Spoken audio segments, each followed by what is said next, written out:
El Ministerio de Salud descartó un posible brote de meningitis en nuestro país. Sin embargo, a la fecha se contabilizan ya 60 casos de esta enfermedad, un 20% más respecto al mismo periodo del año pasado. Bueno, queremos conversar sobre el tema. Para eso nos acompaña la microbióloga de la Universidad de Chile, especialista además en esta enfermedad, Lizolet Becker. Gracias por estar con nosotros. Bienvenida, doctora. Muy amable. Muchas gracias, Sebastián. Buenos días. Buenos días. ¿Hay brote o no hay brote, doctora? Aclaremos esa duda primero porque han surgido versiones de prensa levantando además el dato y poniendo de relieve esto que, por cierto, preocupa a muchísima gente. De acuerdo a la definición que tiene el Centro de Control de Enfermedades en Atlanta, que fue estipulado el año 2005, no estarían las características para definir en este momento que tenemos un brote. Lo que no quiere decir que no haya riesgo de enfermedad y que tengamos que seguir preocupándonos y tomando las medidas pertinentes. Pero ¿es preocupante el dato? El aumento de 20% respecto al año pasado de ya enfermos con meningitis. En lo que se refiere a enfermedad meningocócica por meningococo, por este serogrupo W en especial, sí es preocupante. ¿Por qué? Porque esta enfermedad es muy severa. Es una enfermedad que en menos de 24 horas puede llevar a la muerte o dejar secuelas. Eso lo hemos visto. Y las secuelas son importantes. Estamos hablando de amputaciones de miembros, estamos hablando de secuelas neurológicas, secuelas auditivas. Entonces, no es menor la enfermedad. Ahora, para hacer la aclaración solamente, usted dice que no es brote desde el punto de vista técnico, digamos, ¿no? De la definición de un brote. ¿Qué significa o cómo se maneja y cómo se establece efectivamente que hay un brote? ¿Según hubo un aumento porcentual en función del número de casos por la población? ¿Cómo se define eso? Tiene que ver con un número porcentual dentro de una misma comunidad y entre personas que no tengan relación entre sí mismas. Te voy a dar el mejor ejemplo. Cuando esto inició el año 2012, tuvimos 6 casos de niños en Peñalolén que estaban en la misma comuna, no relacionados entre sí, y teníamos más de 5 casos. Perfecto. Eso se definió de acuerdo al Centro de Control de Enfermedades como un brote epidémico.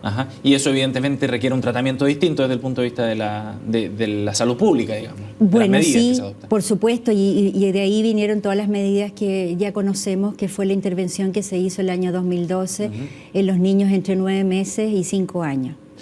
Doctora, ¿cómo se contagia la meningitis? Es importante eso aclararlo para saber también cuáles son los pasos a seguir después de conocidos estos casos. Es muy importante, Sebastián, porque se contagia igual como se contagiaría una gripe. Fíjate que esta bacteria se porta en la nariz de las personas, especialmente en los adolescentes.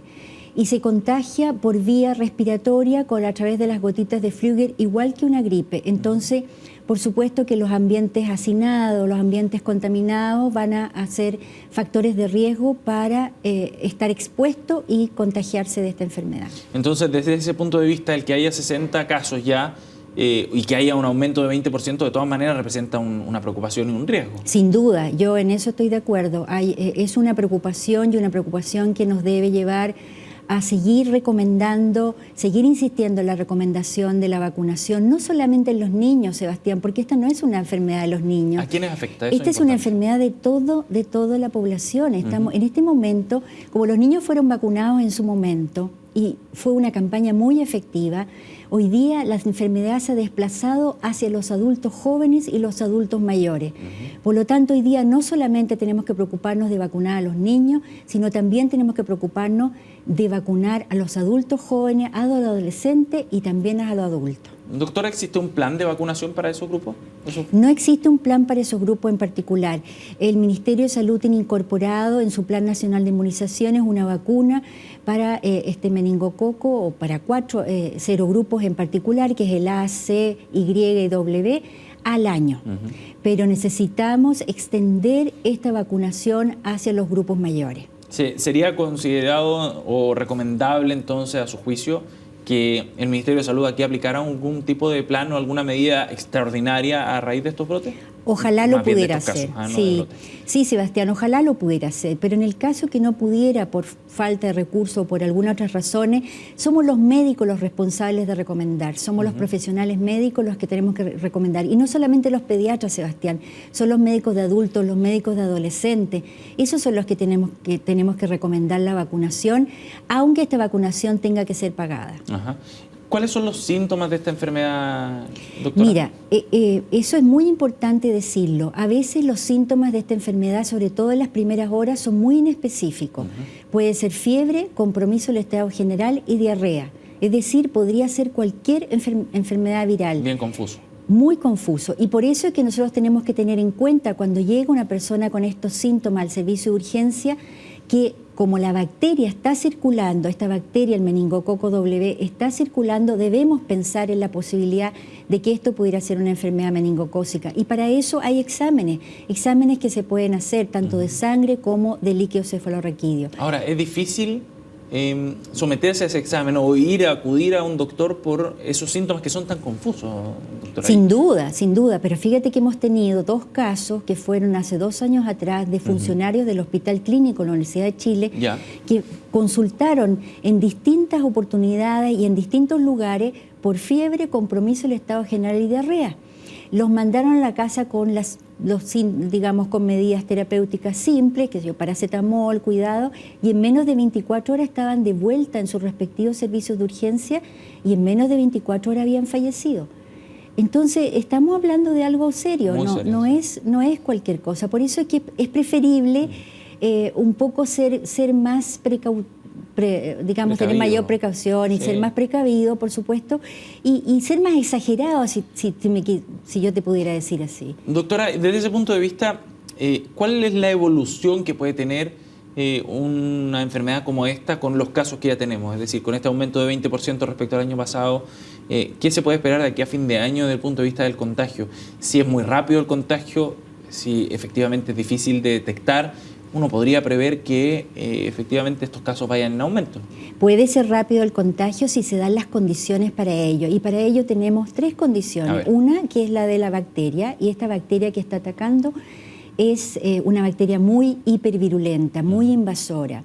Después están las condiciones ambientales, Sebastián. El frío, el hacinamiento, la exposición en forma pasiva o activa al tabaco, todos estos grupos masivos que asisten a conciertos o los mismos estudiantes que están en una sala de clase, todas esas son condiciones que favorecen esta infección. Y está también el huésped, uno mismo, ¿no es cierto?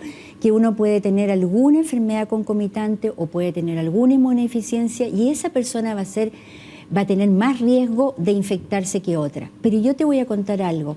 Casi el 90% de las personas que han sido afectadas por esta enfermedad eran previamente sanas. ¿Más preocupante todavía, entonces? Más preocupante todavía. Entonces, si tú me preguntas cómo va a solucionar ir esto o cómo va a evolucionar esto, la verdad es que es impredecible. Puede que esto a final de año tengamos un brote epidémico o puede ser que la bacteria deje circular. Sin embargo, Sebastián, desde el 2012 estamos esperando eso y la bacteria no ha dejado de circular. Sí, sigue presente entre nosotros. ¿Y eso a qué se debe? Yo creo que a todos estos factores que estamos mencionando. Fíjate que la región metropolitana es una de las más afectadas y una de las causas que tiene la región metropolitana, a diferencia de las otras, es la polución, la contaminación atmosférica. Entonces, ese pudiera ser un factor que está mencionando. Que explica eso. Explicaría eso. Ahora, ¿hay algún problema desde el punto de vista de la salud pública que podría haber incidido también en que la bacteria siga dando vuelta?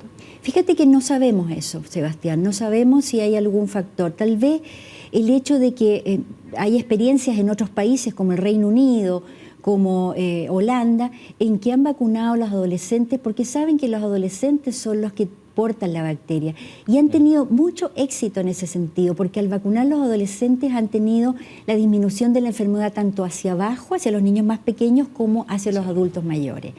Entonces esa podría ser una medida que pudiéramos, ¿no es cierto?, implementar para poder terminar con esta infección que está causando problemas. La verdad es que, Sebastián, cada vez que tenemos un serogrupo W sabemos que o va a llevar a la muerte o va a llevar a complicaciones o a secuelas, y eso no es menor. No, de todas maneras, y para un foco de infección de altísimo riesgo además y que genera preocupación, por cierto, en la ciudadanía. Doctora, le agradecemos muchísimo por esta entrevista para poder aclarar un poco el panorama de lo que está ocurriendo acá en nuestro país. Gracias a ustedes, Sebastián, y yo la verdad es que recomiendo a los profesionales médicos y a la comunidad en general que se vacune contra esta enfermedad para evitar mayores daños en nuestra población. Gracias, Muchas doctora. Buen día.